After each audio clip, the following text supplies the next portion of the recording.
Voilà, on est en live, on est en re-live. Bonsoir à tous, on est sur Éthiquement Parlant. Ce soir, on reçoit Stéphanie Gibaud et Françoise Nicolas.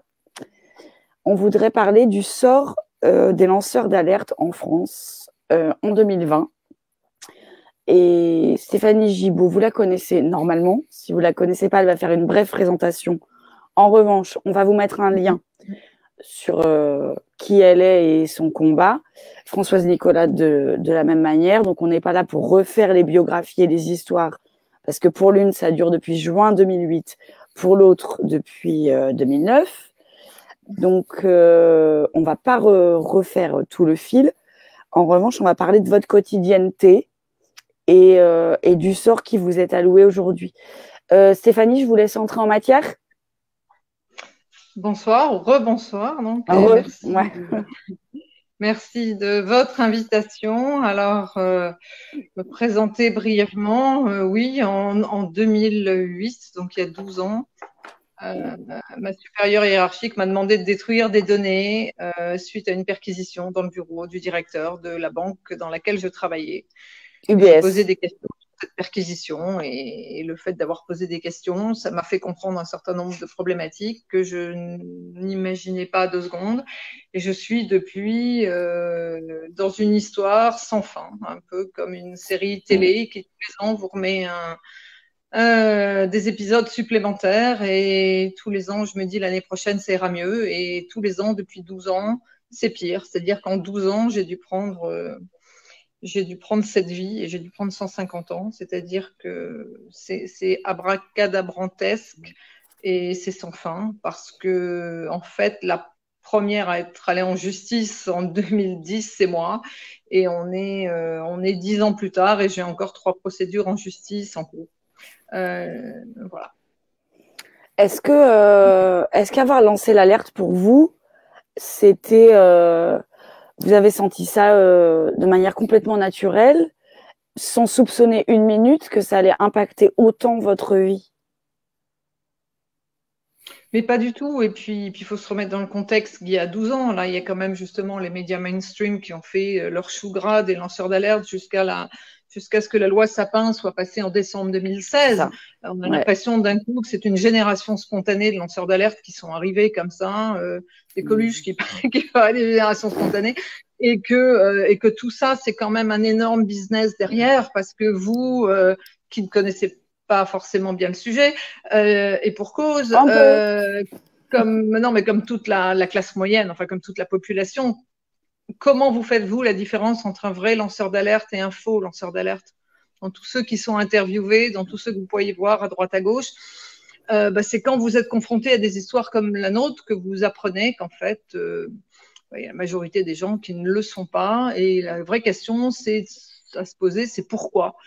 Et que derrière ça, il y a des vrais intérêts, des intérêts de réseau, des intérêts business. Le business des lanceurs d'alerte, c'est exactement ce qui s'est passé avec cette loi Sapin, qui ne sert strictement à rien, à part avoir fait parler de la présidence Hollande et de Michel Sapin, entre autres, qui a été mon ministre de tutelle à Bercy, et qui est le premier à m'avoir dit que je n'étais pas une lanceuse d'alerte et que j'usurpais ce titre de lanceur d'alerte. Donc cette loi Sapin, pour laquelle j'ai été auditionnée et enregistrée par la télévision allemande qui était là et qui me suivait à l'époque, qui a duré plus d'1 heure, où je leur ai expliqué ce qu'il fallait mettre dans cette loi pour protéger les gens, ils ont retenu absolument rien de tout ce que je leur avais suggéré. Alors pour ceux qui veulent savoir ce que j'ai suggéré, c'est à la fin du chapitre justement sur la justice en France, dans mon livre La traque des lanceurs d'alerte, qui a été préfacé par Julian Assange. Oui, Julian Assange avait préfacé votre livre. On va mettre le lien.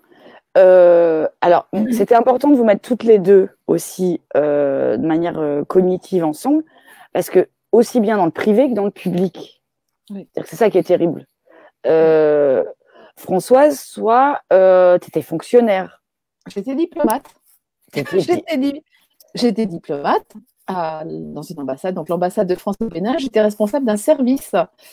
Je précise parce que c'était le service des bourses d'études, mission, invitation, donc j'étais responsable des dossiers, etc. Et à un moment donné, à l'occasion d'un changement de hiérarchie, je me suis rendu compte qu'il y avait beaucoup de dossiers vides qui étaient faits en mon nom, des dossiers vides, mais imputés sur le budget de l'État. Et donc, je me suis alarmée, j'ai mené mon enquête, j'ai posé des questions, j'ai dit, mais Vous avez vu, il y a plein de dossiers vides. Il y a un problème des dossiers vides, c'est-à-dire, enfin bon, que les gens comprennent bien, c'était un bout de la chaîne, il y avait un nom ou une référence. À l'autre bout de la chaîne, il y avait une imputation sur le budget de l'État, et entre les deux, il n'y avait rien. Il n'y avait ni coordonnées, ni où les gens allaient. Enfin, c'était vraiment des dossiers vides, mais imputés sur le budget de l'État. Donc, c'était le fond de l'histoire. Donc, bon, ma hiérarchie ne m'a pas félicité pour ça. J'étais très menacée. Il y a notamment mon viol commandité a été évoqué en réunion de service. Donc, comme plusieurs personnes m'en ont parlé, j'en ai informé. Un viol évoqué. L'expression, parce qu'on voulait, je suis tombée dans un piège. Enfin, l'ambassadeur a beaucoup essayé de m'éloigner. Et à un moment donné, il y a eu une réunion de service en octobre 2009 autour du thème. Mais comment on va bien réussir à se débarrasser de Madame Nicolas? Parce que bon, je ne sais pas ces détails, mais je comprenais pas les messages. Et donc, au moins une fois, enfin, le numéro 2 de l'ambassade avait dit, mais pourquoi pas un viol commandité? Et donc, du coup, j'avais prévenu des avocats. Et 3 mois plus tard, alors que j'étais à Faune, on a tenté de me tuer à mon bureau. Oui, il y a eu une tentative de meurtre. Voilà, donc, on a profité du fait que je ne pouvais pas crier, je n'ai pas pu appeler au secours. J'ai été agressée, étranglée jusqu'à l'asphyxie. Je me suis vue mourir. Et par chance, un agent d'entretien travaillait à proximité et est entré dans la pièce et a arraché mon agresseur à mon cou. Donc, j'ai pu survivre.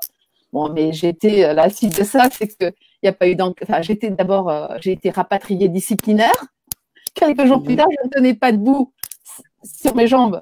Donc, je n'ai même pas pu faire une valise et j'ai abandonné ma maison, mes biens, ma voiture. Voilà, on comprend. Enfin, donc voilà, j'étais rapatriée disciplinaire. Donc, il n'y a pas eu d'enquête, ni sur mon agression, ni sur les détournements de fonds publics que j'avais signalés à ma hiérarchie et à mon administration centrale à Paris. Aucune enquête. Aucune enquête sur mon agression. Pour moi, des sanctions disciplinaires en cascade jusqu'à ma radiation de la fonction publique en 2018. Et comme Stéphanie, donc moi, je me suis tournée vers les tribunaux pour obtenir justice, enfin réparation, parce que c'est pas normal quand même. Et je suis à 14 procédures à ce jour et j'ai tout perdu parce que les tribunaux ont validé toutes les représailles, ont validé tous les délires de mon administration, notamment au titre de la raison d'État, parce que mon agresseur, la personne qui a tenté de me tuer, qui était ma collègue de bureau, un emploi fictif de l'ambassade, se trouvait avoir pour amant un monsieur aux relations haut placées. Donc, du coup, l'ambassadeur a mis ça en avant. Quand j'ai vu ça au début devant une procédure de tribunal, je me dis mais qu'est-ce que c'est que cette histoire? Sauf que ça a été validé par un tribunal 1 fois, 2 fois, 3 fois. Donc, je ne sais pas si on en parle maintenant, mais de la prison, là, parce que la raison d'État finit par être cassée par une cour d'appel au bout de 8 ans.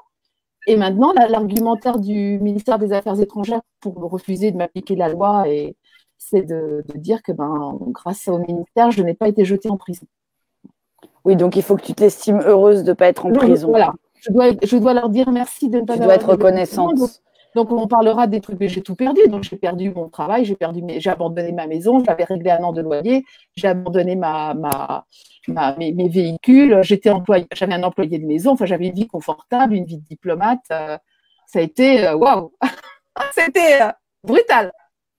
Alors, qu'est-ce que ça a changé là aujourd'hui, Stéphanie, aujourd'hui, on est presque 12 ans plus tard, 13 ans plus tard. Quel est votre quotidien? Parce qu'aujourd'hui, vous avez, pour moi, toutes les deux, les lanceurs d'alerte. Alors, qui définit qui est lanceur d'alerte ou pas? Alors ça, c'est encore différent. Pour moi, vous avez fait un travail d'intérêt général, dans le sens où vous avez fait une alerte qui ricoche sur le bien commun, qui mériterait d'avoir un statut privilégié, d'avoir des implications particulières. À quoi ressemble votre quotidien aujourd'hui? Stéphanie, par exemple. À rien, le néant. Je ne me souviens pas d'avoir vu quelqu'un. Je suis complètement seule, je suis complètement isolée. Je me suis cassé la jambe, je me suis cassé le fémur il y a 4 mois. J'ai dû me démerder toute seule. Il n'y a personne. Personne. Je vis dans le monde du silence. En fait, moi, c'est l'inverse de Françoise. Moi, finalement, je préférerais être en prison. Des fois, j'y ai pensé aussi. J'aurais des gens à qui parler. J'aurais peut-être des gens avec qui échanger des idées. Logé nourri. Logé nourri. Mais alors, comment moi, faut que je redescende parce que c'est un de mes chevals de bataille. Donc, comment est-ce que vous expliquez ça? Est-ce que vous avez des enfants, Stéphanie? Ben, je les ai plus. Ah, vous avez perdu, ça a impliqué vous perdiez vos enfants? Mais quand vous n'avez plus de revenus, que vous ne pouvez plus payer votre loyer, que vous criez au secours sur les réseaux sociaux et partout, les gens vous mettent un like. Ah oui, oui, courage. Hein. Ben oui, sauf que le courage, ça vous rend pas une maison, ça vous rend pas un emploi. Le courage, ça vous retrouve confronté à des problèmes qui sont surnaturels. Tous les gens aujourd'hui ont des problèmes. On peut avoir une maladie, on peut être licencié, on peut divorcer, on peut avoir un accident de voiture, mais là, c'est pas des problèmes de la vie quotidienne. C'est des problèmes qui sont insurmontables. Moi, j'étais la première en justice alors que j'ai justement lancé une alerte pour dire que je voulais surtout pas être complice tous ces dysfonctionnements de mon ex-employeur en matière notamment d'évasion fiscale, de blanchiment de capitaux, etc. En plus, moi, j'ai la particularité, je crois que je suis la seule lanceuse d'alerte, alors en France, c'est sûr, au monde peut-être, à avoir dû travailler pour l'État. C'est-à-dire qu'après, j'ai déposé plainte contre mon ancien employeur en 2009. J'ai les douanes judiciaires qui me sont tombées sur le poil au printemps 2011 et qui m'ont obligée pendant plus d'1 an, alors que j'étais toujours une collaboratrice de la banque, à leur transmettre des informations confidentielles qui appartenaient à UBS et qui appartenaient au serveur d'UBS. C'est-à-dire qu'en plus, donc moi, mon alerte, elle a dû quand même résonner au plus haut niveau et que j'ai servi l'État pendant plus d'1 an. Donc l'État m'a mise en risque, l'État m'a pas protégée. UBS qui avait les moyens d'écouter ses collaborateurs, c'est-à-dire que les téléphones sont hackés, les ordinateurs sont hackés, etc., mais m'a bien évidemment licenciée. Et puis là, deuxième truc complètement ahurissant, après avoir été licencié, c'est que l'affaire est devenue publique.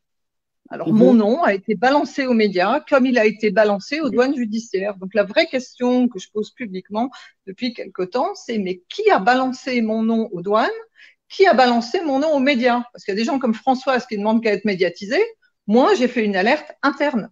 Elle ne devait absolument pas être médiatisée. C'est parce que j'ai été médiatisée que mon nom s'est refilé d'un journaliste à l'autre, alors que si les journalistes connaissent la charte de Munich, comme ils devraient le connaître, on en parle assez chez Thinkerview par exemple, la protection des sources est la plus importante des choses chez les journalistes. Parlez-en à Julian Assange.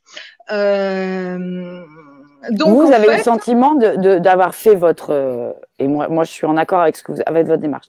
Vous avez la sensation d'avoir fait votre job, à savoir… refuser le blanchiment d'argent en bande organisée, l'évasion fiscale, dont vous avez été témoin, et derrière, d'avoir été non seulement abandonné, et ensuite maltraité, et ensuite blacklisté, parce que vous avez été récupéré. Vous avez été récupéré. Attendez, parce que ces informations que j'ai transmises à Bercy pendant plus d'1 année, elles ont servi à condamner UBS l'année dernière. L'amende la plus importante qu'une banque ait jamais eue en France, c'est une amende de 4,5 milliards d'euros.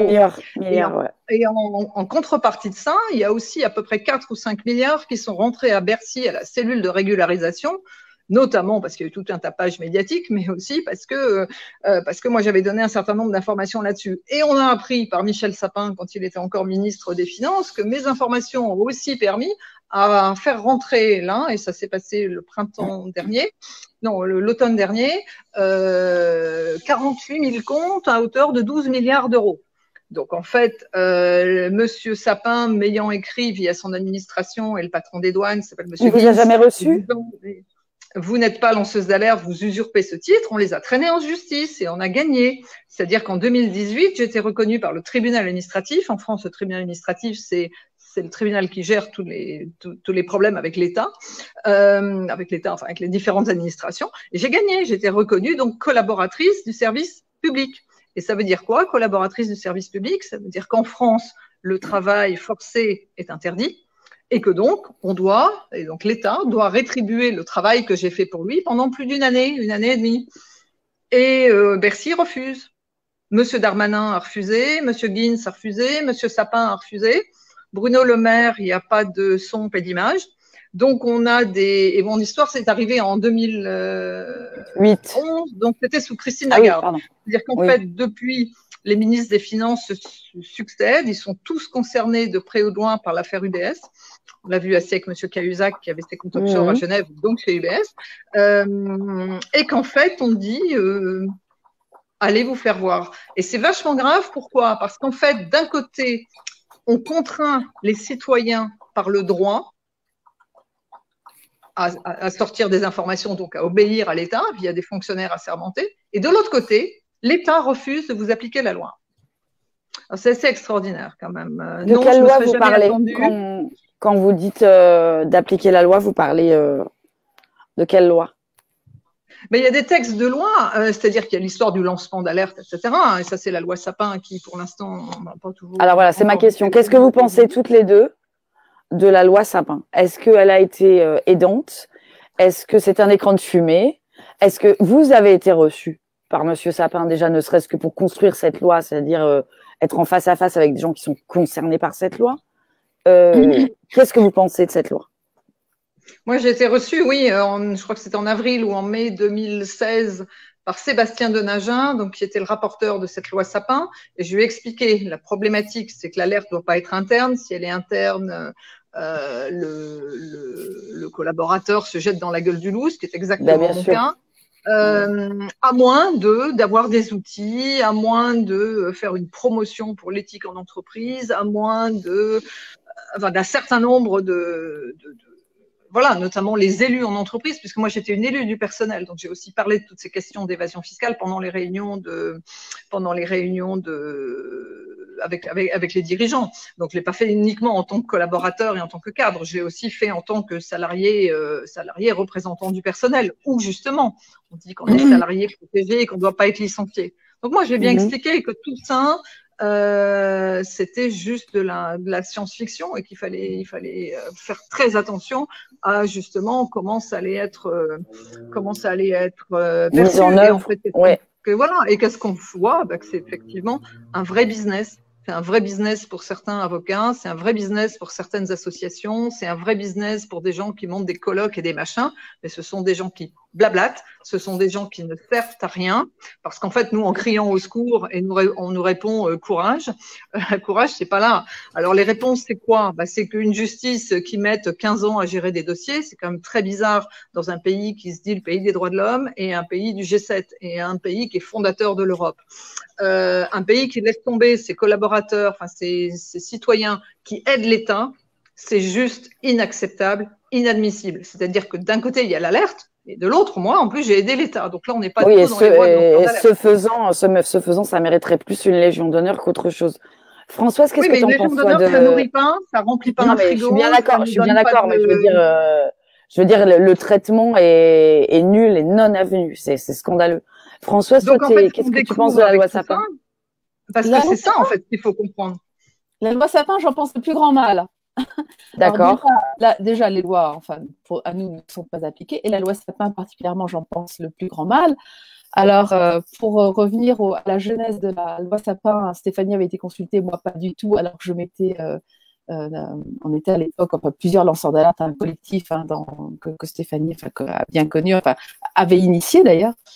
Je m'étais manifestée auprès de Sébastien Denagen, auprès de Dominique Rimbourg, le président de la commission des lois. Je l'ai même rencontré, Dominique Rimbourg, parce qu'il était député à côté de Nantes.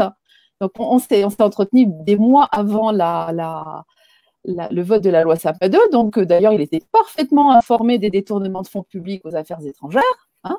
Là aussi, je peux le prouver. Voilà. Oui, ça, c'est quelque chose que je voulais souligner aux abonnés. Toutes les deux, vous pouvez fournir absolument tout ce que vous avancez, vous avez toutes les pièces. Ah, mais moi, je suis très tranquille. Attendez, je suis très tranquille. Oui. J'ai gagné tous mes procès. J'ai gagné tous mes procès contre l'UDF. J'ai gagné tous mes procès contre l'État. Donc là, je parlais de nom et donc d'ailleurs, enfin, c'est évoqué dans ton livre La traque des lanceurs d'alerte. Cet entretien avec Dominique Rimbourg, président de la commission des lois, donc plusieurs mois avant le vote de la loi Sapin 2. Donc je raconte mon histoire. Oui, on est parfaitement au courant, mais justement, mon copain Jean-Marc Ayrault vient d'être nommé ministre des Affaires étrangères, il va remettre de l'ordre dans la boutique. Ça a été tout vu, hein, rien ne s'est passé, et moi j'ai été de plus en plus fonctionnée. Donc ça, c'est une chose.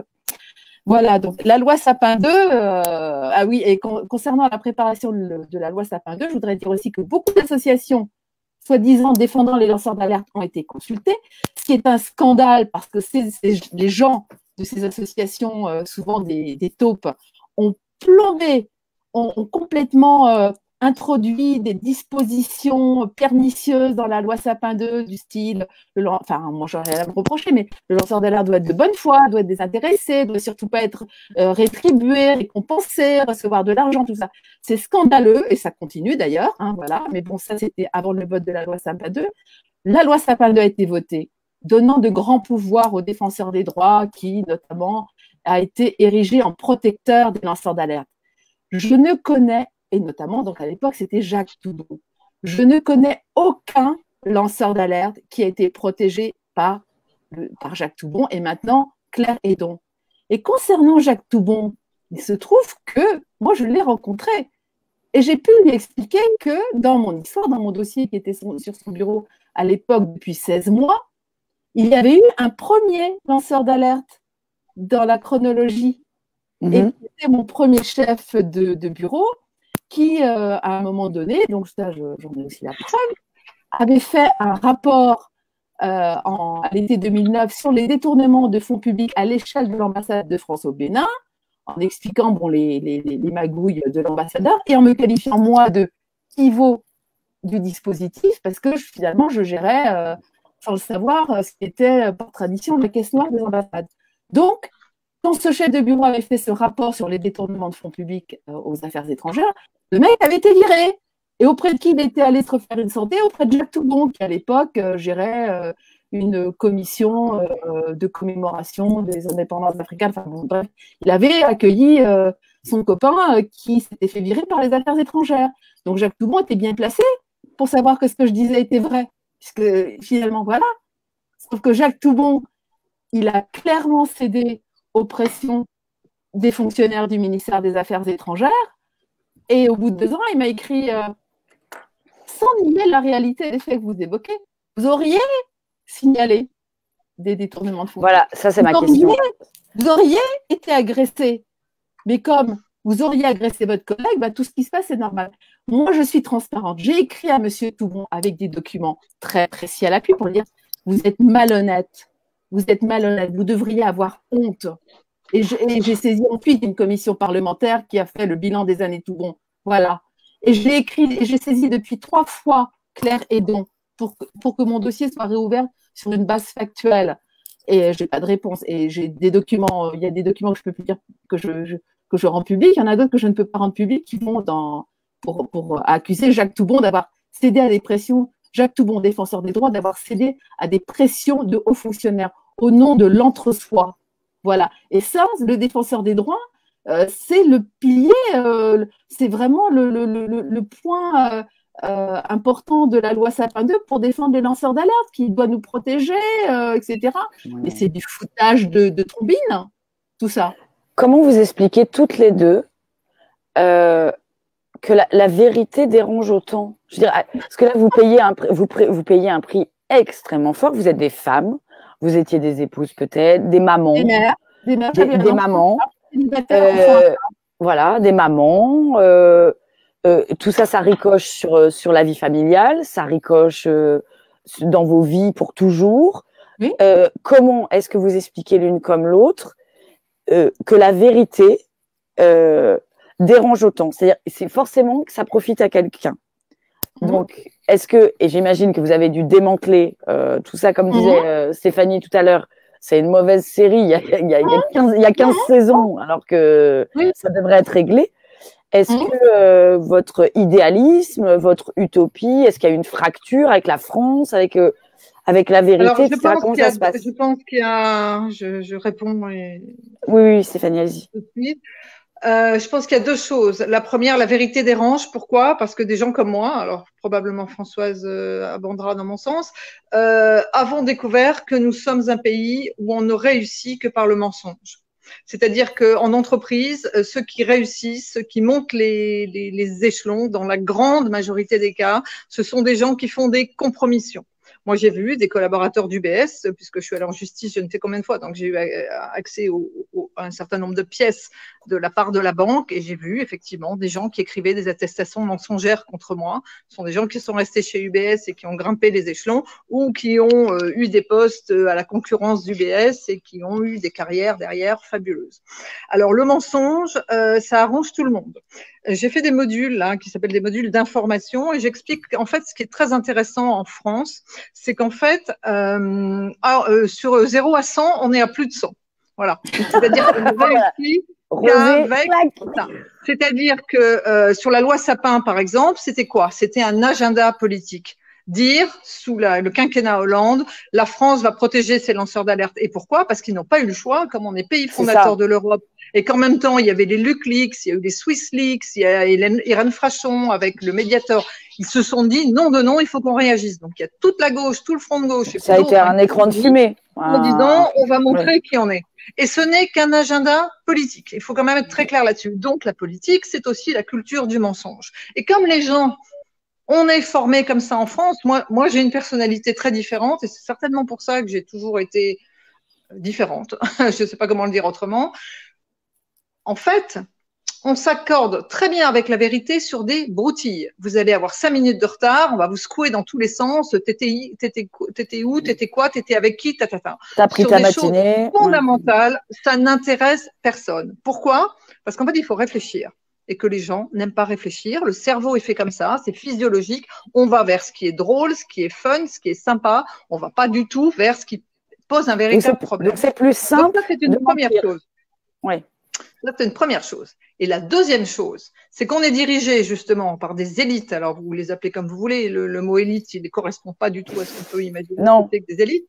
Mais en tout cas, on a des dirigeants politiques, économiques, financiers, qui, à tous les niveaux, ont décidé de mettre notre pays par terre. Alors, vous allez dire, mais qu'est-ce que ça a comme rapport avec ça? Ben, si vous êtes un lanceur d'alerte aux États-Unis, par exemple, alors effectivement, il y a le cas Snowden, il y a le cas Assange, mais on peut faire un live complet là-dessus, parce que c'est bien leur sujet.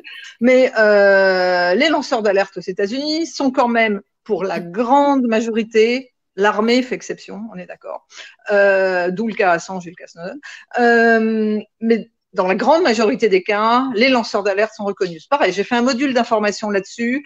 Les femmes lanceurs d'alerte font la couverture du Time. Il y a des lois qui sont passées, qui portent leur nom pour améliorer justement les lois, etc. Et elles sont rétribuées en fonction des aides qu'elles ont apportées à l'État américain. On en fait des super-héros. Et les Américains disent, nous, on est là. Vous venez pas nous faire chier. Vous prenez un exemple, c'est Erin Brockovich. Si vous n'avez pas vu le film avec Julia Roberts, regardez. Elle, je crois qu'elle a morflé, entre guillemets, que 2 ans. Elle a fait 2 ans, ouais. 2 ans. Avec un chèque de plusieurs millions de dollars derrière. Et tous les Américains trouvent ça formidable. En France, et ça, c'est un état d'esprit qu'on a créé. Quand on est honnête, on doit être pauvre. Quand on est honnête, on doit être sur un chemin de croix.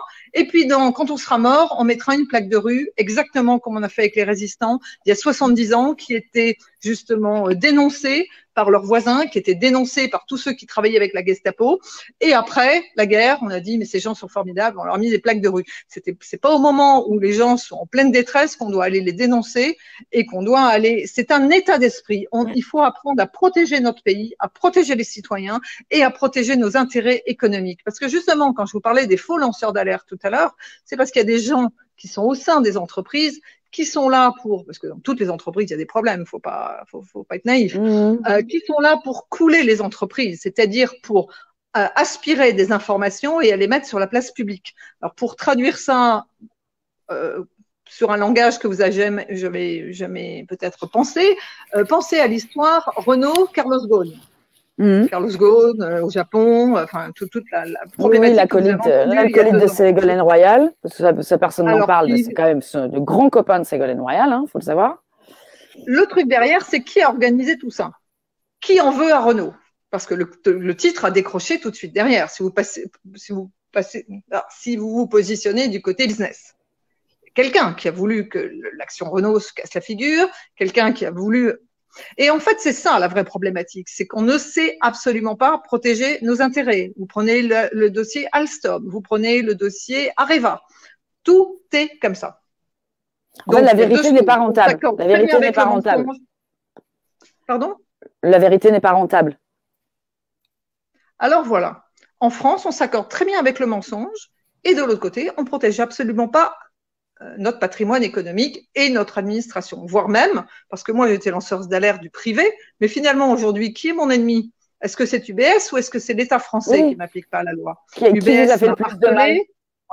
Qui vous a fait le plus de mal? Harcelé, placardisé, rétrogradé, licencié, a fait de moi un portrait dans les médias en disant que j'étais une folle curieuse qui avait inventé une histoire parce que je n'étais pas un banquier et que je voulais gagner beaucoup d'argent, bien évidemment. Donc UBS, c'est UBS. Mais de l'autre côté, l'État français qui me met en danger, qui me demande pendant plus d'1 an de sortir des informations de mon employeur. Moi, je me suis dit, vous y avez cru? C'est la France. Vous avez cru. En fait, c'est la France. Moi, j'étais française. Je dis je l'étais parce que je me demande si je le suis encore. Alors, c'est la question que je voulais vous poser à toutes les deux. Est-ce que vous étiez, Françoise, par exemple, toi, est-ce que tu te sens, parce que tu étais quand même ambassadeur. Non, j'étais diplomate juste. Pardon, ambassadeur. Voilà, pour moi, tu es ambassadrice d'une parole. Mais donc diplomate. Diplomate. Est-ce que tu te sens, qu'est-ce qui fait qu'aujourd'hui, tu te sens encore, il y a une question, je la relayerai après.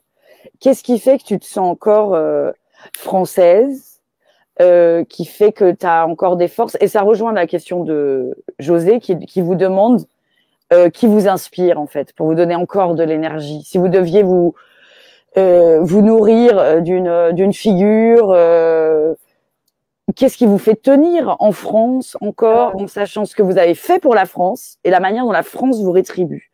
Françoise, qu'est-ce qui... Oui, moi, ce qui me fait tenir, écoute, c'est simple, c'est parce que j'ai une fille. C'est ta fille. C'est ma fille qui me fait tenir. Bon, j'ai également la chance d'avoir quelques amis qui se comptent sur les doigts d'une main, mais qui me sont très chers.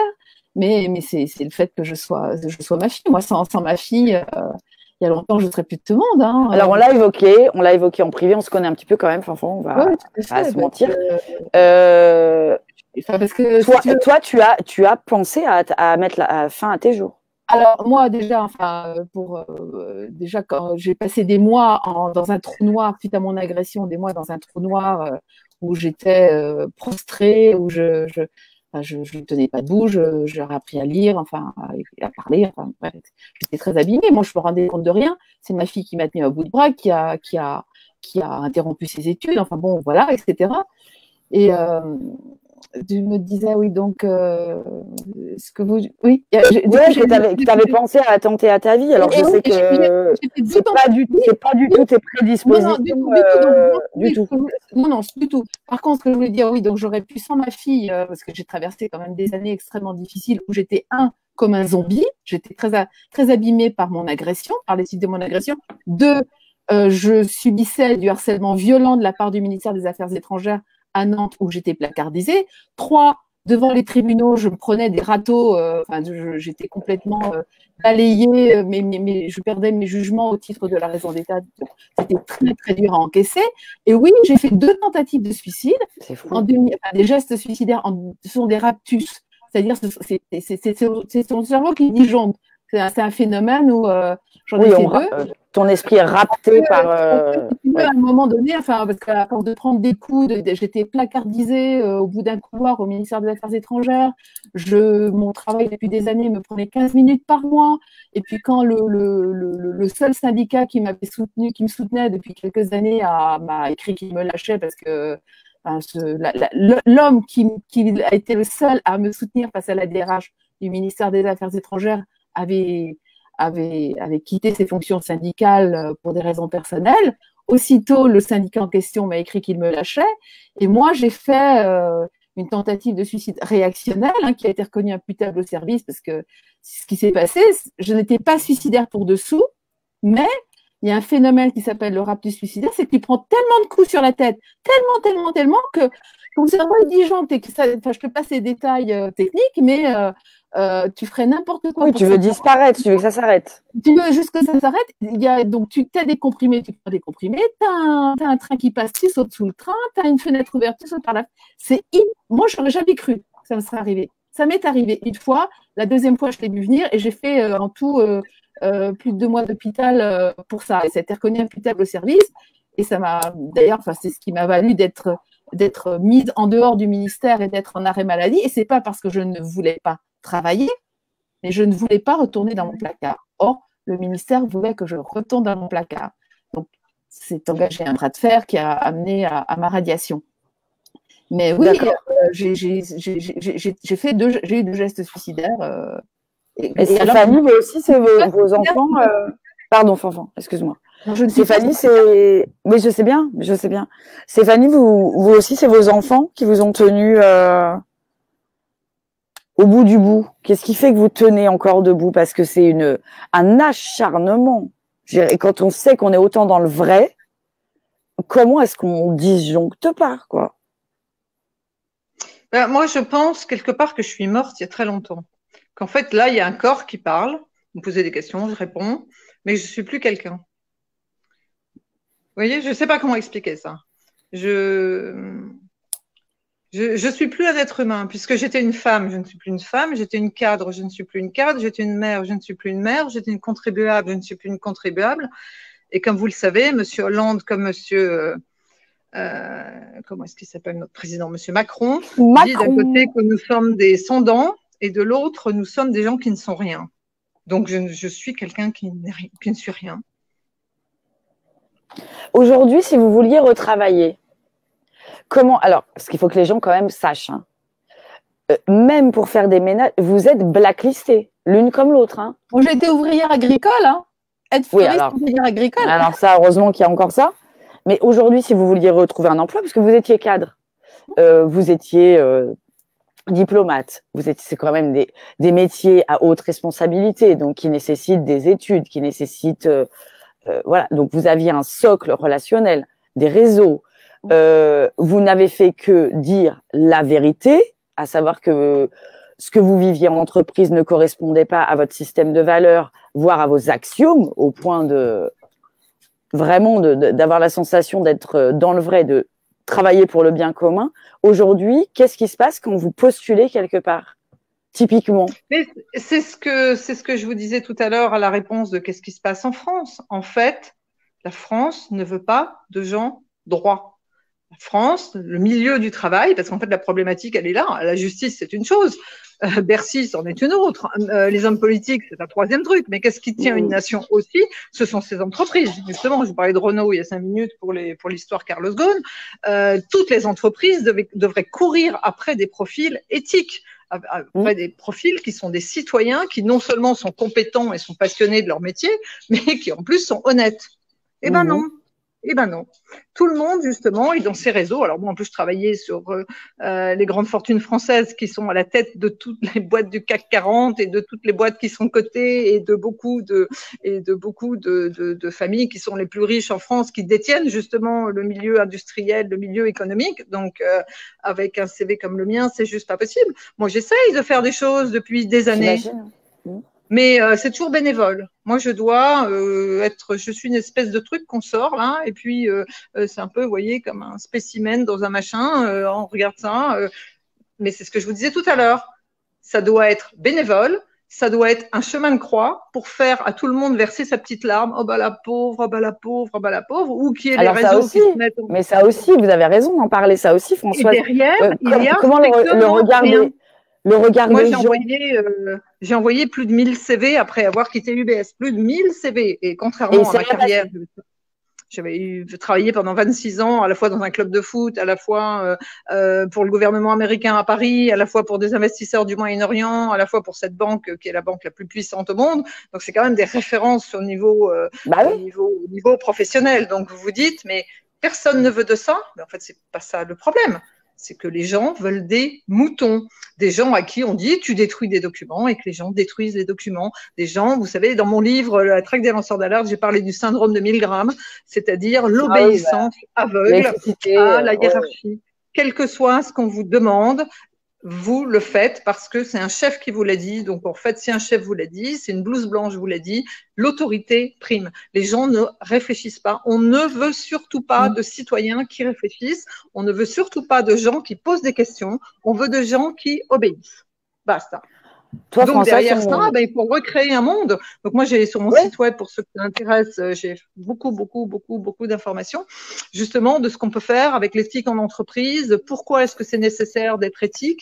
J'ai fait des modules d'informations sur le harcèlement, sur, justement, pourquoi lancer l'alerte? Qu'est-ce que c'est qu'un lanceur d'alerte? Qu'est-ce que ça apporterait à l'entreprise de protéger ses lanceurs d'alerte en interne, etc., etc., etc. Silence radio. Ni les administrations, ni les élus, ni de droite, de gauche, du centre, d'extrême droite, d'extrême gauche, que ce soit les sénateurs, les députés, les eurodéputés, il n'y a personne. Mais on le voit dans le cas Assange, on le voit qui est le symbole, on le voit, tous les gouvernements succès, personne, c'est terrible. Toi, François, tu me disais… En fait, en France, on emploie des mots parce qu'on est le pays où on parle beaucoup et on agit très peu. C'est d'ailleurs pour ça que tous nos concurrents sont capables de nous prendre des marchés sous le nez parce qu'ils connaissent justement nos gros défauts. Les Français parlent, vous le savez très bien, ils râlent au bistrot du coin, ils râlent dans leur salle de bain. Mais quand il faut agir, moi je l'ai vu chez UBS, les élus d'UBS, puisque j'étais une élue, personne. Les collaborateurs d'UBS, personne. La direction d'UBS, personne. Mes clients internes, personne. Les lanceurs d'alerte, Françoise est témoin et vivante pour le dire, on a créé en 2014 une plateforme qui s'appelait PILA, Plateforme internationale des lanceurs d'alerte. C'est là où j'ai commencé à m'en prendre plein la tête parce que je voulais fédérer les lanceurs d'alerte. En 2016, on a voulu faire la même chose. Françoise, t'en souviens encore, avec le lobbying citoyen, où on s'est dit, les lanceurs d'alerte sont des ambassadeurs de l'éthique. Donc, la nécessité de se rapprocher de gens comme ça qui ont des vraies valeurs à promouvoir au sein de l'entreprise, au sein des administrations, au sein des élus, etc. Une fois de plus, je m'en suis pris plein la tête. C'est-à-dire que là, on a découvert justement ces réseaux souterrains d'associations qui sont pas là pour protéger les lanceurs d'alerte, mais qui sont là pour récupérer les informations des gens qui éventuellement lanceraient l'alerte, de réseaux d'avocats qui se sont dit, parce que moi, on a tout eu le problème avec le problème avec nos avocats qu'on est allé voir comme un patient qui a un cancer, qui va voir un chirurgien, et qu'en fait, ce sont les premiers à nous avoir assassinés aussi, après nos employeurs. C'est-à-dire qu'en fait, on est un nouveau produit. Les lanceurs d'alerte, c'est super, regardez, la loi Sapin, le machin. Et qu'en fait, tout ça, il faut remettre les choses dans leur contexte. Donc, moi, j'ai fait 10 modules là-dessus, c'est-à-dire 24 vidéos.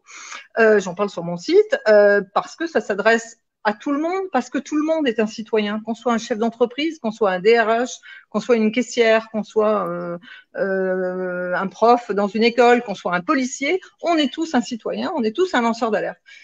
Eh bien, ça n'intéresse personne. Françoise, tu me disais qu'aujourd'hui, ça va pas être c'est pas un secret, t'essayes un maximum, t'en es réduite à payer une facture d'électricité de 11 € par mois. J'aurais bien aimé faire un commentaire sur la recherche d'emploi. Bah oui, vas-y. J'étais diplomate. Donc, j'étais diplomate, j'étais aux affaires étrangères pendant 20 ans. Enfin, j'étais diplomate que 18 mois, parce que bon, c'est encore… Mais 20 ans aussi dans le secteur privé, où j'étais notamment pendant 10 ans chargée de mission pour les projets européens à France Télécom. Donc, j'ai eu des expériences professionnelles extrêmement réussies. Aux affaires étrangères, j'ai été qualifiée d'agent exceptionnel. J'ai validé 16 années universitaires, tout ça en cumulant vie professionnelle et vie familiale. Donc, si tu veux, parce que du coup, je suis vachement organisée, parce que pour que je sois efficace, c'est clair. Attends, en plus, cerise sur le gâteau, c'est qu'au titre de mes travaux universitaires, il y a dans une autre vie, j'ai eu des prix nationaux et je suis notamment lauréate de la Fondation de la Vocation, qui est une fondation parrainée maintenant par Elisabeth Badinter, etc. Donc, j'ai fait marcher tous mes réseaux pour retrouver du boulot, tous. La Fondation de la Vocation, enfin, il y a dans mes années, il y avait Amélie Nothomb qui était lauréate. Enfin, tu vois, il y a très peu de gens qui sont là. C'est très prestigieux. Il y a des gens très prestigieux, très célèbres qui ont. Il n'y a personne. J'ai fait marcher tous mes réseaux, tout le monde, partout. Je me suis, mais vraiment partout. Personne. Même Elisabeth Banater a tenté de m'aider, elle s'est heurtée à des murs. Hein. Enfin bon, Ah, quand même. Ouais. Oui, là, bon, on va pas rentrer dans les détails, mais elle a fait ce qu'elle a pu il y a quelques années. Mais bon, voilà. Mais maintenant, je postule à fond. Enfin, donc les emplois que j'ai trouvés jusqu'à présent, c'était des emplois dont personne ne voulait, c'est-à-dire les emplois au moment des réveillons ou les emplois quand des milliers de personnes sont engagées, style la cueillette du muguet. C'est pas ça qui fait une année hein, pour vivre. Et je postule à fond donc sur des boulots qualifiés. Ben, évidemment, on cherche, y compris même des fois. J'ai postulé une fois un CDD chez le défenseur des droits. Je remplissais toutes les conditions. Je n'ai pas eu de réponse. Même à la maison des lanceurs d'alerte. J'ai postulé il y a un an. Mais moi aussi, François, j'ai postulé. J'ai fait de la com toute ma vie, donc je connais. À la maison des lanceurs d'alerte, ils cherchaient un chargé de communication et de développement. J'ai postulé. On vous écrira, c'était il y a un an, j'attends toujours la réponse. Mais donc, je postule là pour des boulots de réceptionniste, de vendeuse. Là, je vais faire le tour des magasins pour aller remplir les rayons. Puis sinon, je vais retourner ouvrière agricole. Alors, il n'y a pas de sous-métier, hein, je précise. Tout ça ne sont pas des sous-métiers. Hein. En revanche, rapport à votre exercice, à vos études. Et à si tu veux, ce que je veux dire, c'est que même des postes non qualifiés où je suis pistonnée, où je suis recommandée, mais même des emplois où j'ai passé les sélections, tout ça, et c'était des emplois. Mais effectivement, mais je les prends avec reconnaissance. Le peu d'emplois que je décroche, il n'y a pas de sous-métier. Effectivement, ça me permet de voir que c'est très dur de travailler à la chaîne. Mais il n'y a pas de sous-métier. Je remercie les gens qui ont bien voulu m'engager. Mais pour l'instant, je n'ai rien. Je ne trouve rien. Et même pour des emplois non qualifiés où tu vois, tu es un peu la fille à tout faire dans une école ou autre, tu vas là où si on te demande de nettoyer, tu nettoies, si on te demande d'accueillir les visiteurs, tu accueilles, en fait tout ça. Mais pistonner, même ça, je ne l'ai pas eu. Parce que parce que quoi? Mais parce que quoi? Non, mais parce que je suis connue et parce que j'ai une activité très, très, enfin, je suis connue sur Twitter. Et ça manifestement, elle dit oui, mais faudrait que vous, enfin, je sais pas si c'est ça, mais en tout cas, j'ai pas eu de boulot. Et alors, mais en tout cas, au niveau de la problématique, on parlait tout à l'heure du mensonge. Voilà. Pardon, excusez-moi, parce que je l'ai coupé. Pour aller plus loin dans le débat, il y a cette problématique effectivement où on s'accorde tous très très bien avec le mensonge, donc avec la corruption. Il y a un problème aussi au niveau de la protection de nos intérêts économiques. Vous imaginez si cette conférence, qui est en français là, elle fait le tour de la planète, elle part au Liban, elle part au Vietnam, elle part dans tous les pays francophones, africains. De se dire, mais ce pays des droits de l'homme qui traite comme ça ces hommes, et là en plus on est deux femmes, mères de famille, cadres, diplomates, secteur privé, secteur public. Moi j'ai travaillé pendant plus d'un an pour l'État qui m'a mise en danger finalement, parce que si j'avais pas travaillé pour les douanes pendant plus d'un an, cette histoire serait jamais publique, etc. La France est ridiculisée. Alors tout à l'heure quand vous disiez, mais à qui est-ce qu'on peut faire confiance pour venir nous aider? Moi, maintenant, c'est très clair. J'ai été décorée il y a un an par l'association des anciens de la Légion étrangère. Donc, je pense qu'il n'y a que l'armée qui va pouvoir nous aider au plus haut niveau de l'État à faire en sorte qu'il y ait un nettoyage de toutes les têtes qui ne veulent que du mal aux citoyens. Parce qu'en fait, on est deux exemples là. Nous, on s'est rencontrés par rapport à notre histoire. Mais depuis 12 ans, moi, je n'ai fait que croiser des gens qui ont tout perdu dans leur vie parce qu'à un moment donné, ils ont dénoncé un truc, parce qu'à un moment donné, ils ont été victimes de quelque chose. Alors nous, on est lanceurs d'alerte, on est des plaignantes, on est des victimes, mais on est aussi des témoins. Et ça veut bien dire que la France ne protège pas ses témoins. Il y a un commissaire de police qui m'a écrit justement là-dessus, un commissaire de police à Paris, qui m'a dit, en fait, vous êtes traité comme un témoin. Et nous, la police, on connaît bien les témoins, c'est-à-dire que les témoins, personne n'en a rien à faire. Les témoins ne sont pas protégés. Et c'est quand même d'une gravité inouïe, ce que je vous dis. Donc, qui peut nous aider? Puisque les citoyens ne le peuvent pas, le monde du travail ne le fait pas, la justice ne le fait pas, nos autorités politiques, nos autorités, il n'y a personne. Il n'y a personne, c'est dramatique. En fait, Françoise, comme moi, on attend qu'on se suicide. On va mourir à un moment donné. Non, mais c'est pas possible. L'autre jour avec, qu'est-ce qui vous fait dire que l'armée elle, n'est pas corrompue au plus haut sommet alors? Ah ben, c'est la problématique justement que relèvent les policiers, les militaires, les pompiers, les gendarmes. C'est-à-dire que tous ceux du terrain qui sont des gens comme moi, j'étais cadre, ou comme Françoise était diplomate, tous les gens, à 98%, sont des gens honnêtes. Et à partir d'un certain grade, en fait, les alertes sont enterrées. J'en ai parlé avec des policiers, notamment au moment où il y a eu cet attentat à la préfecture de police de Paris. Parce que vous savez que... vous vous souvenez de la problématique d'il y a 1 an et demi, donc des policiers qui se font tuer par un policier. Il y a eu des alertes à la préfecture de police de Paris. Où sont ces alertes? Pourquoi est-ce que ces alertes n'ont pas été entendues? Pourquoi les responsables ont toujours leur job? Pourquoi est-ce que les responsables étouffent les alertes? Et chez UBS, c'est un peu la même chose. Moi, mon alerte, c'était une alerte interne. Il fallait me dire merci, Madame Gibault, c'est absolument incroyable qu'on vous demande de détruire des données, etc., etc., et que la vie reparte comme avant. Surtout, on gère le problème. Merci. Un supérieur hiérarchique qui demande de détruire des données sans qu'il y ait un écrit, c'est d'une gravité inouïe dans le cadre d'une perquisition. Bien sûr, bah bien sûr. Eh ben non, on préfère harceler, mais c'est ça cette culture qu'il faut enlever. Il faut faire vous savez, c'est comme rebooter un disque dur. Il faut rebooter toute cette mentalité. On ne peut pas continuer avec cette mentalité de toute façon, je pense qu'à moi, il n'y a que moi qui est important, c'est moi, ma voiture, ma promotion, ma maîtresse, ma maison, mes enfants, le moi, quel que soit le prix. C'est juste pas possible. Ah, mais vous avez fait un travail d'intérêt général, hein, ça c'est certain. Et en revanche, individuellement, vous êtes traité comme quelqu'un qui a été hors la loi, mais c'est pas dit en ces termes, mais on vous placardise, on vous accuse, on vous évite. Mais on est traité comme l'ennemi public numéro 1. Excusez-moi, je crie parce que c'est juste hallucinant. C'est-à-dire que nous sommes la France, le pays des droits de l'homme, parce que c'est un problème de droits de l'homme dans mon dossier. Parce que c'est un problème de non-volonté de l'État. Donc Bercy, c'est l'inspection générale des finances, qui sont un petit nombre. D'ailleurs, le patron du BS aujourd'hui, qui est arrivé quand moi j'ai été viré, est un ancien de l'IGF. Monsieur Macron est un ancien de l'IGF. Il y a 20 personnes comme ça qui décident de ce qui se passe dans notre pays. C'est l'entre-soi. Donc personne ne sait. Ça se passe le soir en fumant des cigares ou le week-end où vous voulez. Dans les dîners du siècle le mercredi. Et que c'est ça la problématique, c'est-à-dire qu'on a une justice qui est à géométrie variable avec le poids que ça peut avoir. Justice de réseau. Exactement. Et que tout est comme ça. Donc, pour avoir du travail, il faut du réseau. La justice, c'est le réseau. Et c'est 15 ans de vie, hein, parce que c'est quand même absolument anormal que, vous voyez, par exemple, le dossier UBS aux États-Unis, il a mis 1 an.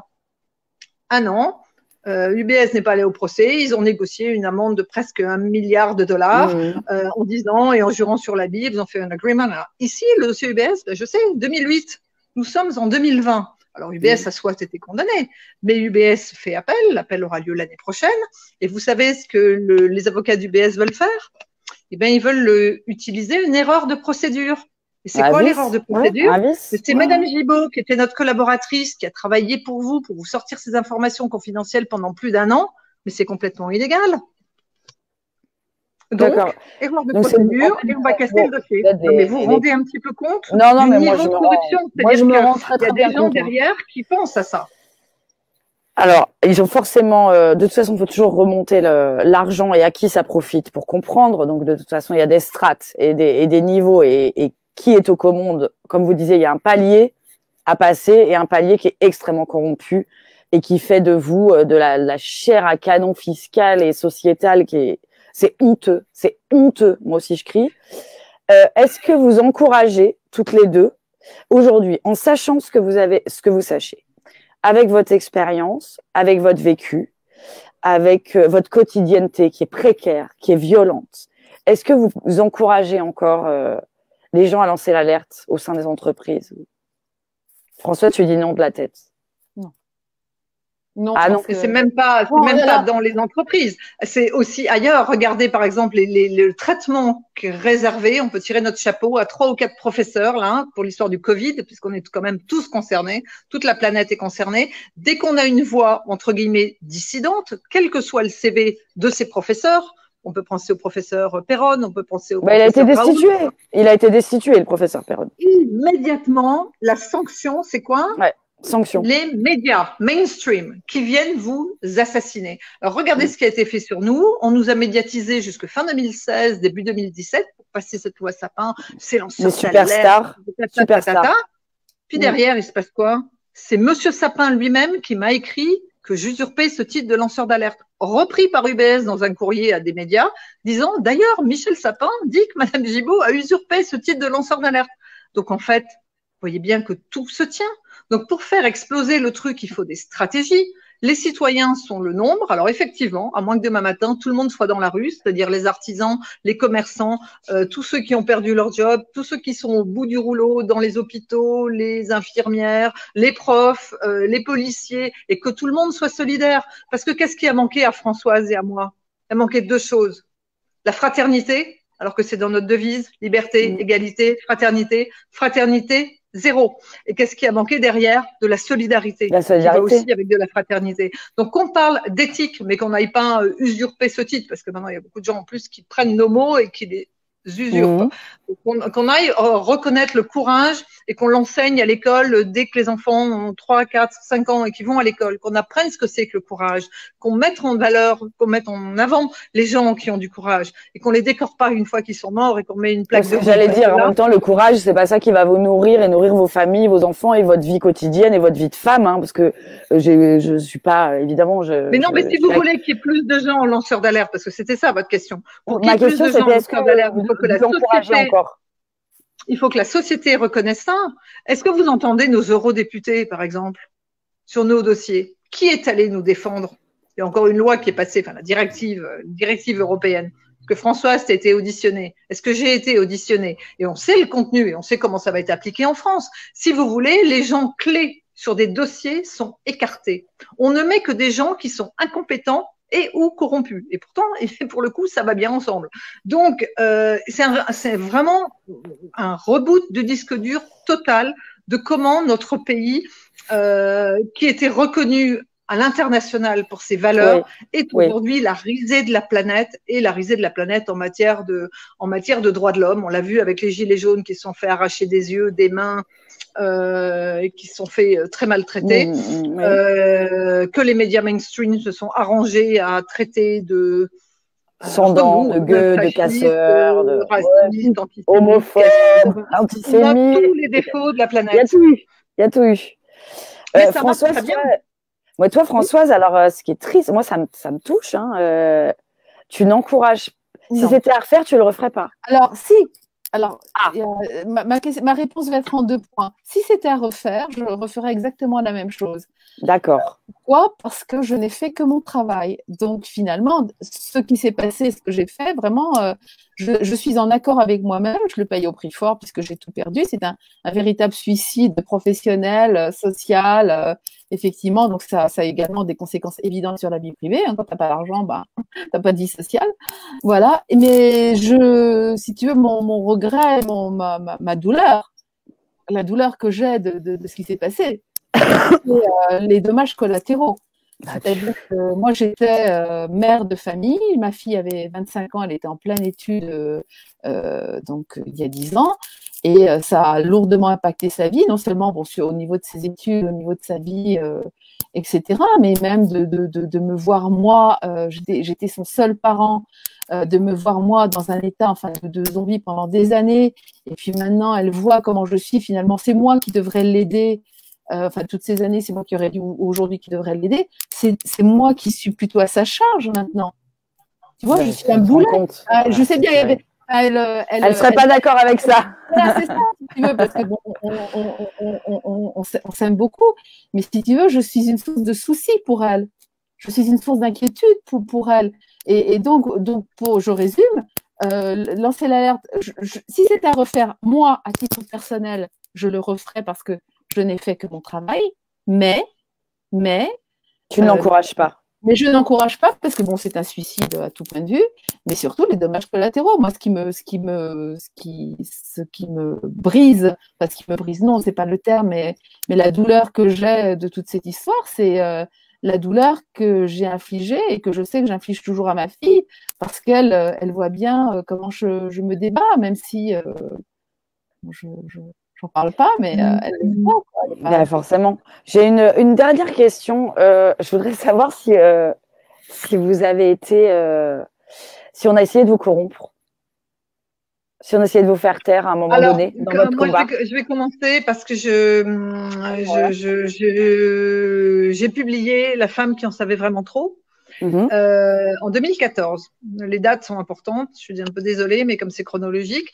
En 2015, donc l'année suivante, j'ai gagné au prud'homme contre UBS sur le harcèlement, puisque j'ai été harcelée pendant 3 ans et demi. Mhm. La justice française est tellement généreuse, idem, sur mon site, si vous voulez voir ça, j'ai fait un module sur ça. Le harcèlement en France, c'est très difficile de le faire le démontrer. reconnaître en Ouais. justice. Et Mhm. quand il est reconnu, en fait, vous touchez à peu près 20 000 euros ou 30 000 euros. C'est-à-dire que la question que je pose, c'est est-ce que vous pensez que ça fait peur à une multinationale? Ouais, Est-ce que vous pensez que c'est juste? Justement, Françoise vient d'expliquer tout le contexte. Il n'y a pas que la personne, il y a tout son entourage qui souffre. Moi, mes enfants avaient 4 et 13 ans. Oh là là là. Il y a 12 ans, d'accord? Donc, moi, contrairement à Françoise, je ne vois plus mes enfants. Je n'ai plus de nouvelles de mon fils aîné parce que il a honte. Quelle horreur. Mais il a honte de quoi? Ah oui. De n'être personne. Quand il a été graduate, comment on dit, quand il a été diplômé il y a 4 ans, j'avais dit, je vais venir, j'irai à Lyon. Ah, il est à Lyon, ouais. Il était à Lyon à l'époque. Et il m'a dit, non, je préfère pas qu'on doit. Donc, c'est clair que, mais c'est pas possible. Ça calme. Mais non, mais qu'est-ce que vous voulez? Ce qu'on est en train de vous expliquer, et moi, je crie au secours dans les milliers d'interviews que j'ai faites, le radio, télé, il y en a plein mon site. Oui, il y en a pas assez. Excusez-moi, mais moi, vous n'êtes pas suffisamment, faites pas suffisamment la couverture du Monde, du Figaro, des gros. Non. Mais si, vous avez beau avoir fait des millions. Non, attendez, écoutez, c'était le 15 jusque fin 2016 avec cette histoire de loi Sapin. Depuis, c'est terminé. Donc, je reviens sur mon bouquin. 2014, je sors mon bouquin. 2015, je gagne au prud'homme. Alors, je suis une des seules à avoir gagné au prud'homme, le harcèlement. Maintenant, j'attends que le harcèlement soit géré au niveau du pénal, par le justice pénal. La semaine qui a suivi ma victoire au prud'homme, UBS a appelé mon avocat en disant bon, écoutez, là, vous allez lui dire qu'on va déposer plainte contre une vingtaine de paragraphes de son bouquin en diffamation. C'est du droit de la presse, en fait, quand on est auteur d'un bouquin. Sinon, on enlève la diffamation, on lui file, je sais plus quoi, 80 000 euros, 100 000 euros, enfin, je sais pas quoi. Et c'est ce que j'ai écrit dans mon deuxième livre, dans la traque des lanceurs d'alerte préfacée par Assange. On ne négocie pas avec un banquier, pas plus qu'on ne négocierait avec un terroriste. C'est ce que j'allais dire, on négocie pas avec les terroristes, donc c'est des gens qui vous terrorisent, quoi. Donc vous avez quand même essayé, ils ont quand même essayé de vous corrompre. C'est une mise à mort, c'est une mise à mort, quoi. Moi, oui, j'ai eu une seule fois, j'étais agressée à mon bureau en janvier 2010 et j'ai fait 2 mois d'hôpital entre juillet et août 2010. Et donc, un médecin de l'hôpital, un jour, m'a dit dans ma chambre, parce que j'étais tellement mal que je ne pouvais même pas sortir du lit, je ne pouvais même pas bouger du lit, tellement j'étais mal. Et on est venu m'apporter, un médecin de l'hôpital est venu m'apporter un message, me transmettre un message du ministère qui était on peut s'arranger. On peut s'arranger. Et je me souviens du fond de mon lit, j'ai hurlé, mais j'ai dû hurler un truc du style dignité ou un truc comme ça, parce que j'étais très mal, très, très, très, très mal. Et donc, évidemment, ça a donné dans le compte-rendu d'hospitalisation un truc du style ne veut pas entendre les conséquences sur sa carrière. Voilà. Il y a une véritable puissance, voilà. Il y a une véritable main de fer. Alors, il y a eu ça. Et puis, dans les mois qui ont suivi, parce que là, je rebondis sur un truc précédent sur la médiatisation. Moi, j'ai fait l'objet d'un premier livre mon histoire a été évoquée pour la première fois en 2011 dans l'introduction d'un livre de poche consacré aux diplomates, les diplomates derrière la façade des ambassades de Franck Renaud. Et c'était posé la question de savoir si on mettait mon nom ou non. Sauf que moi, je faisais l'objet de menaces. que en France, j'ai eu un incendie criminel à mon domicile, alors que je venais juste de sortir de cette hospitalisation que je viens d'évoquer, un incendie criminel à mon domicile nantais. Je ne sais pas s'il y a un lien de cause à effet, mais enfin, en tout cas, j'étais menacée. On me faisait passer le message comme quoi l'accident était vite arrivé. Donc, j'ai ma médiatisation, notamment le fait que mon nom apparaisse dans un livre de poche en 2011. Après discussion avec le journaliste, enfin avec l'auteur, on a fait le choix de mettre mon nom pour me protéger. Pour me protéger. D'accord. Et je rappelle à ceux qui nous regardent que j'étais fonctionnaire. On marche sur la tête. On marche sur la tête. Je ne travaillais pas pour la mafia. Et j'en aurais des histoires à raconter. Mais là, de toute façon, toutes les deux, vous avez démontré qu'à un certain niveau, que ce soit dans le public ou dans le privé, on peut parler de mafia. Enfin, on peut parler. Il y a un tel niveau de corruption. Mais voilà, ça s'appelle comme ça.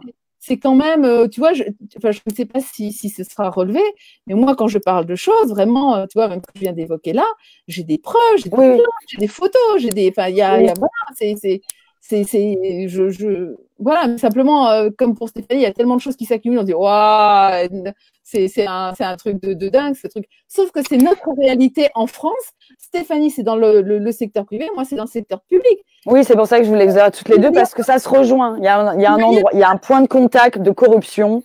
Ah oui, il y en a un. C'est l'argent. C'est l'argent, toujours. C'est l'argent. L'argent. Est-ce que vous avez toutes les deux, on va finir peut-être là-dessus, je vais vous laisser tranquille, et puis Macron va annoncer, j'imagine, un confinement d'ici 45 minutes, donc on va perdre tout le monde. Est-ce que toutes les deux, vous êtes en colère? Ou est-ce que c'est ça qui anime votre courage? Ou est-ce que vous êtes simplement dans votre intégrité, votre droiture, et vous maintenez votre vie, votre cap? Est-ce que la colère prend une place qui n'existait pas avant? Tu veux répondre, Stéphanie, ou j'y vais? Oui, vas-y, oui. Alors moi, je suis très, très en colère, mais alors, c'est peu de le dire. Mais simplement, je canalise ma colère. Je canalise ma colère dans l'action. Donc, moi, au quotidien, je travaille énormément. J'ai toujours travaillé beaucoup dans toute ma vie. Mais alors là, c'était rien par rapport à maintenant, parce que donc je canalise ma colère dans l'énergie, dans un travail de fourmi quotidien, de documents, de documentation, de communication, etc. Et puis surtout, fondamentalement, je suis en colère parce que on a tenté de me tuer et finalement, enfin, tu vois, on parle beaucoup de France, pays des droits de l'homme, l'esclavage c'est mal, tout ça, mais enfin finalement, finalement l'État français là depuis 10 ans, depuis bientôt 11 ans, valide sur ma personne un droit de vie et de mort. C'est ça. Donc, c'est-à-dire mon employeur, on a tenté de me tuer sur mon lieu de travail, j'étais menacée par Maya Chan, donc j'ai failli mourir sur mon lieu de travail parce que quelqu'un a voulu me tuer, et l'État français protège mon agresseur et tous ceux qui ont grenouillé autour. Enfin, je sais pas si on parle de commanditaire, parce que bon, il y a beaucoup de choses, c'est un peu plus complexe. Donc la vérité n'est pas rentable, quoi. Les gens qui ont envisagé mon viol en réunion de service, etc., la personne qui m'a étranglée jusqu'à l'asphyxie, sont protégés par l'État français, ont été promus, sont toujours en poste, etc. Donc oui, je suis en colère. Je suis en colère. Non, mais c'est intéressant. C'est intéressant de savoir. Bien sûr, mais moi je trouve ça très intéressant. Voilà, je la canalise.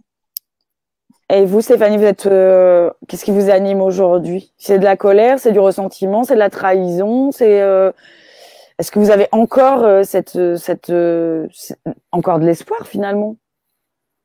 Ou est-ce que vraiment vous avez perdu? C'est clair, parce que avec mon histoire, j'ai compris qu'effectivement, j'avais été utilisée par mon employeur pour comment dire ça,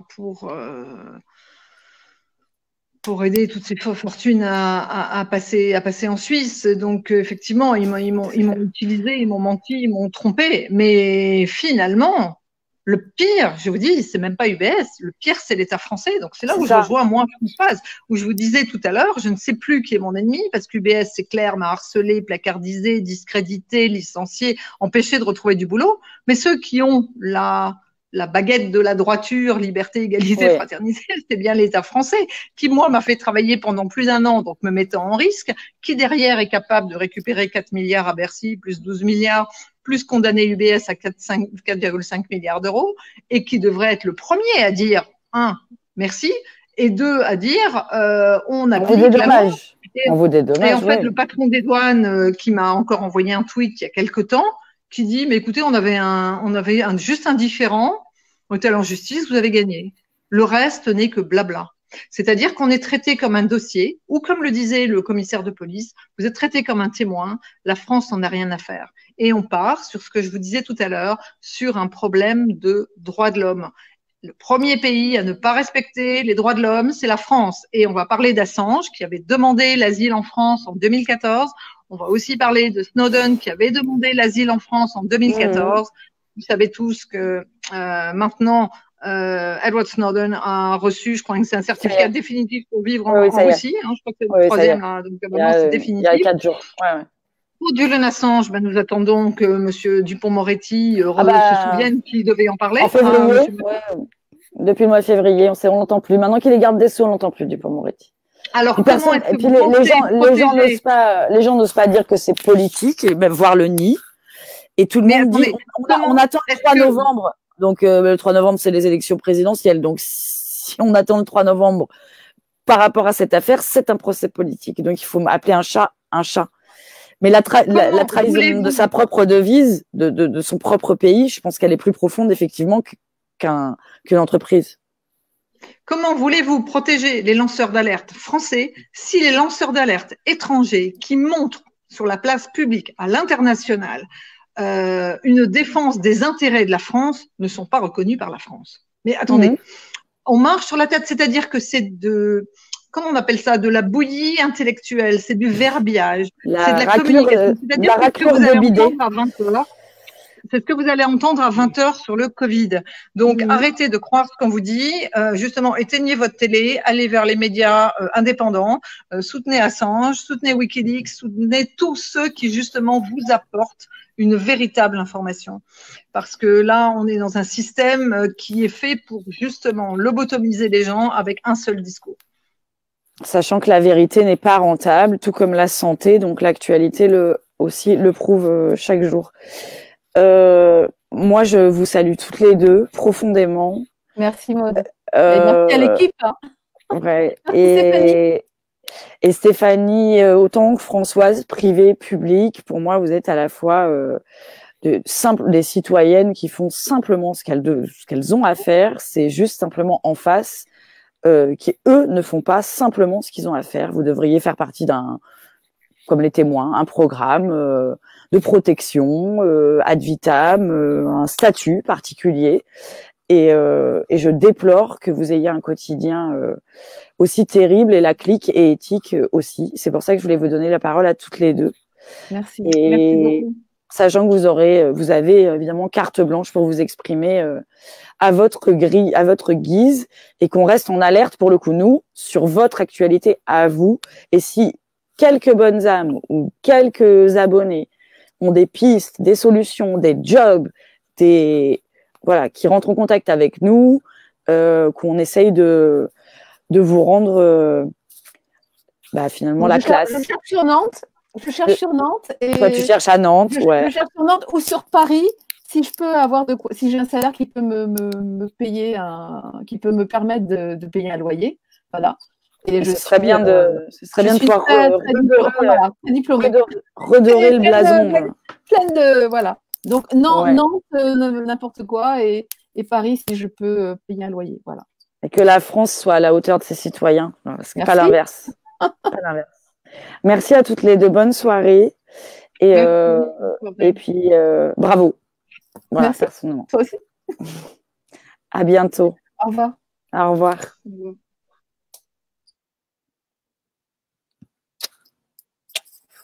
À bientôt, Fanfan. T'appuies sur la petite croix rouge? Oui. Ah, pardon, j'ai mes lunettes alors. Eh oui. Oui. Bye bye. Bye. Salut tout le monde. Merci aux abonnés. C'était un live, moi, qui m'a beaucoup touchée. J'espère que ça vous a appris, informé, et que ça vous aidera peut-être ou conforté dans ce que vous savez déjà. Voilà, je vais vous quitter parce que comme vous tous, je vais aller écouter à quelle sauce les citoyens français vont être mangés dans les petites semaines à venir. Je vous embrasse, soyez fidèles aux médias indés, quels qu'ils soient, et soyez fidèles à vos valeurs, surtout à tout ce système, mais de valeurs. Voilà, je vous embrasse, à très vite sur Éthique. Ciao.